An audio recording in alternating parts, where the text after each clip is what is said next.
برحمتہ فبذلک فلیفرحوا۔ یہاں تک روک کے ترجمہ کر رہا ہوں۔ باری تعالیٰ نے فرمایا کہ میرے محبوب مکرم انہیں بتا دو کہ یہ جو تم پر اللہ کا فضل اور اس کی رحمت ہوئی ہے، بس تم اس پر خوشیاں مناؤ۔ سبحان اللہ۔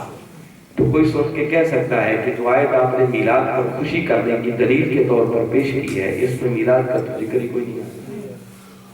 آیا ہے ذکر کہیں؟ درست صراحت کے ساتھ اس آیت کریمہ کے اندر میلاد کا لفظ نہیں۔ انہیں کہتی آپ کی بات وجہ ہے کہ اس میں میلاد کا نام اللہ نے نہیں دیا، مگر اس آیت کریمہ کے اندر یہ بات تو طے ہے جس کا کوئی شخص بھی انکار نہیں کر سکتا کہ اللہ رب العزت نے حکم یہ دیا ہے کہ محبوب نے بتا دیا کہ یہ جو تم پر اللہ کا فضل اور اس کی رحمت ہوئی ہے، بس تم اس پر خوشیاں مناؤ، جس کا معنی ہے کہ جس شخص پر جب بھی، جتنا بھی، جہاں بھی، جس حال میں اللہ کا فضل اور اس کی رحمت ہو، اسے چاہیے کہ وہ اس پر خوشی منائے۔ یہ حکم تو ہے، اس کا تو کوئی انکار کہ فضل اور رحمت کے ملنے پر اللہ نے خوشی کرنے کا حکم دیا۔ اب اس کے فضل کی بھی کروڑوں شکلیں ہیں اور اس کی رحمت کی بھی کروڑوں شکلیں ہیں، وہ کسی ایک شکل میں بن دیکھیں نا، ہمیں یہ وجود ملا تو یہ بھی اللہ کا ایک فضل بھی ہے، اس کی رحمت بھی ہے۔ اللہ نے ہمیں صحت عطا کر دی، یہ بھی اس کا ایک فضل ہے۔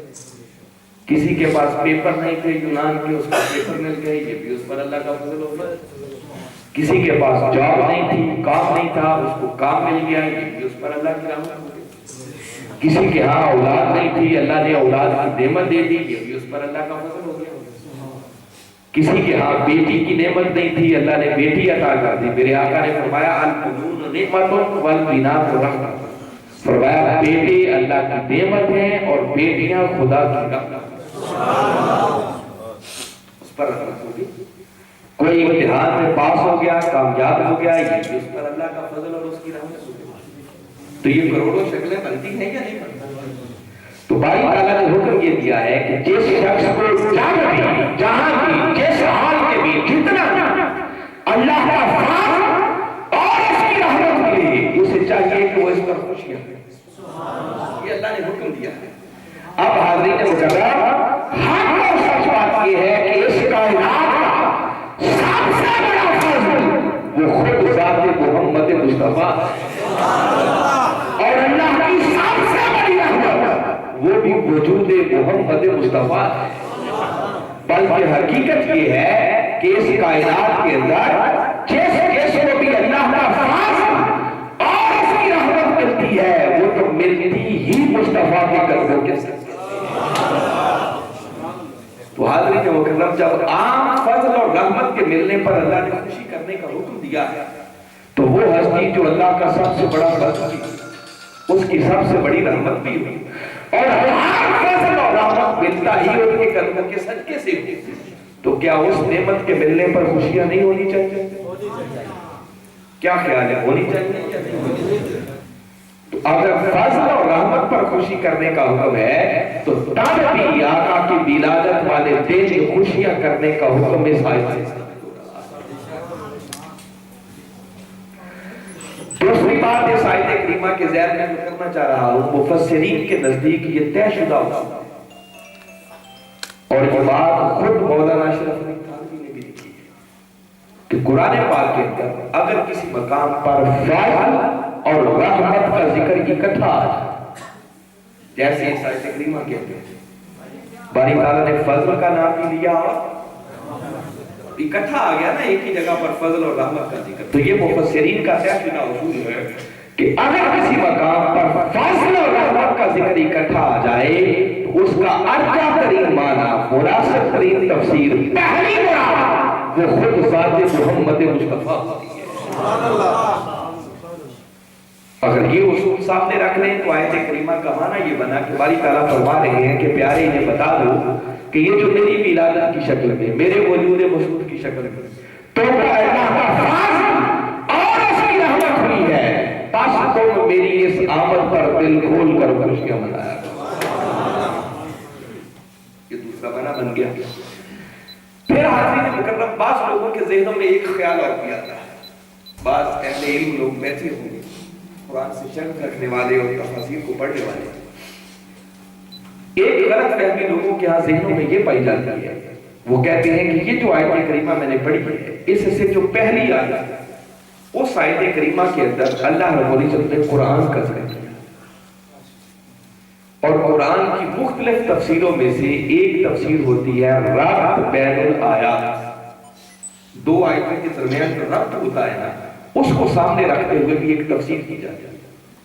تو وہ کہتے ہیں چونکہ پچھلی آیت میں قرآن کا ذکر ہے تو اس آیت کریمہ میں باری تعالیٰ نے فضل اور رحمت سے مراد پوری قرآن دیا ہے، تو یہاں میلاد پر خوشی کرنے کا حکم نہیں ہے بلکہ قرآن کے ملنے پر خوشی کرنے کا حکم۔ فضل اور رحمت سے مراد کیا ہے؟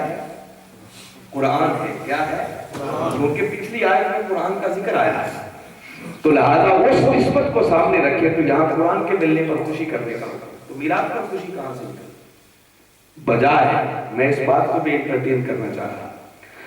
اگر فضل اور رحمت سے مراد قرآن بھی لے لیا جائے تو یہ بات تو طے ہو گئی کہ اللہ نے قرآن کے ملنے پر خوشی کرنے کا حکم دیا، یہ تو طے ہو گئی نا، اس سے تو کوئی انکار نہیں کرے گا۔ اب حاضرین مکرم مجھے یہ بتا لیں کہ کبھی آپ نے سوچا کہ جس قرآن کے ملنے پر اللہ نے خوشی کرنے کا حکم دیا ہے وہ قرآن ہے کیا؟ اس قرآن کی اپنی حقیقت ہے، باری تعالیٰ نے خود اسی قرآن کے اندر دو مقامات پر اس بات کا اعلان کیا اور فرمایا اِنَّهُ لَقَوْلُ رَسُولٍ كَرِيمٍ، فرمایا لوگوں یہ قرآن تو میرے مصطفیٰ کی زبان سے نکلی ہوئی ایک بات ہے، اِنَّهُ لَقَوْلُ رَسُولٍ كَرِيمٍ، فرمایا یہ قرآن تو رسول کریم کا ایک قول ہے، یہ تو ان کی زبان سے نکلی ہوئی ایک بات ہے۔ ہمارے آقا کی زبان مصطفی ہلتی چلی جاتی، قرآن کے وجود کا ظہور ہوتا چلا جاتا، اگر آقا کی زبان اقدس نہ ہلتی تو کبھی قرآن کے وجود کا ظہور، تو بھائی قرآن ہے آقا کی زبان سے نکلی ہوئی بات، ارے سوچو جس نبی کی زبان سے نکلی ہوئی اگر بات مل جائے خدا اس پر خوشیاں کرنے کا حکم دے رہا ہے، تو جس امت کو وہ بات والا رسول ہی مل جائے، نعرہ تکبیر، نعرہ رسالت، نعرہ حیدری، جو ہو نہ عشق مصطفیٰ زندگی فضول ہے، علماء اہل سنت۔ اگر بات ملنے پر خوشی کرنے کا حکم ہے تو بات والا رسول مل جائے تو اس سے بھی بڑھ کر خوشیاں کرنے کا حکم ثابت